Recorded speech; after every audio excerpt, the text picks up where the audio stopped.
बे बबुआ, प्रतिस्थापन विधि का सवाल नहीं बनेगा।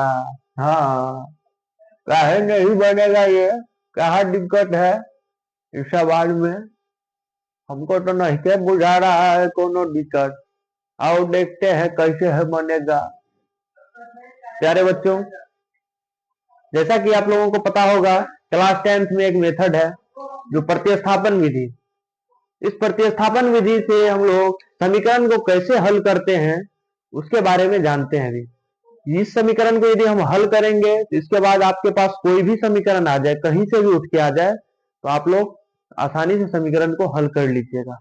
बारीकी से आप देखिए, दो इक्वेशन दिया हुआ है।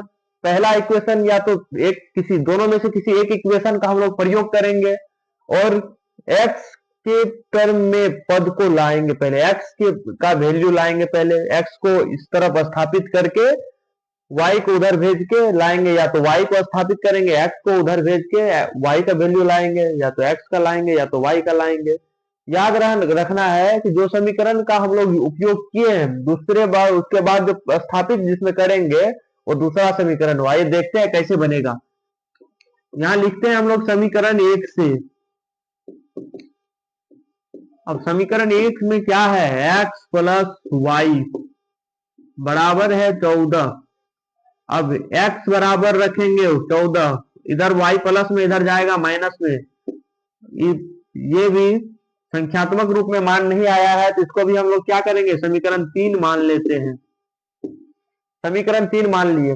अब एक इक्वेशन का उपयोग करके हम लोग x का मान लाए हैं जो कि संख्यात्मक मान नहीं आया है, तो हम लोग क्या करेंगे? अब उस इक्वेशन का उपयोग नहीं करेंगे, फिर प्रतिस्थाप उसमें x के मान रखने के लिए उस इक्वेशन का प्रयोग नहीं करेंगे, दूसरे वाले इक्वेशन का प्रयोग करेंगे। यदि उसी इक्वेशन का प्रयोग करेंगे तो ये बनेगा नहीं और y कट जाएगा, वो टर्म ही कट जाएगा, उसके बाद खत्म।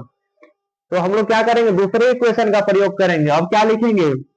x बराबर 14 माइनस वाई को समीकरण 2 में रखने पर, समीकरण 2 में रखने पर, अब समीकरण 2 में रखेंगे हम x के मान को।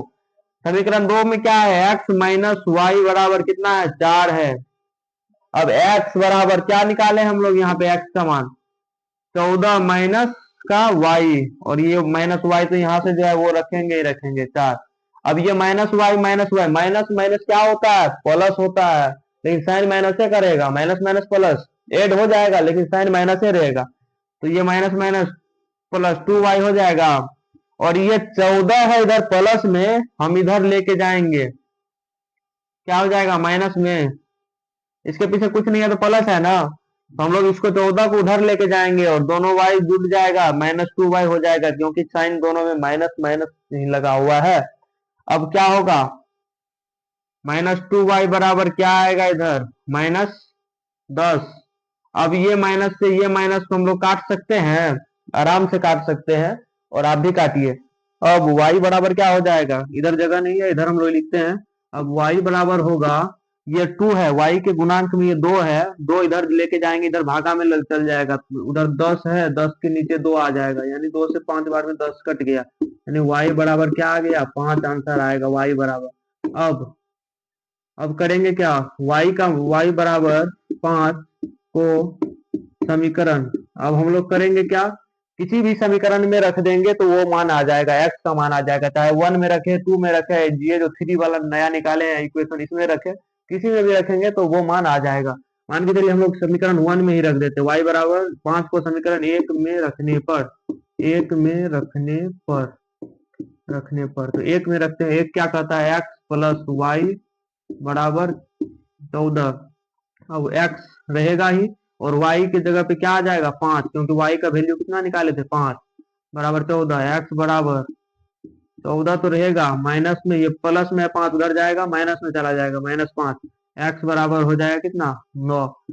अतः x बराबर 9 और y बराबर 5। ये दोनों आंसर आ गया। उम्मीद करता हूँ ये वीडियो आप लोगों को बहुत पसंद आया होगा। यदि पसंद आया तो सब्सक्राइब जरूर कीजिएगा, कमेंट भी कीजिएगा वीडियो आप लोगों को कैसा लगा। धन्यवाद।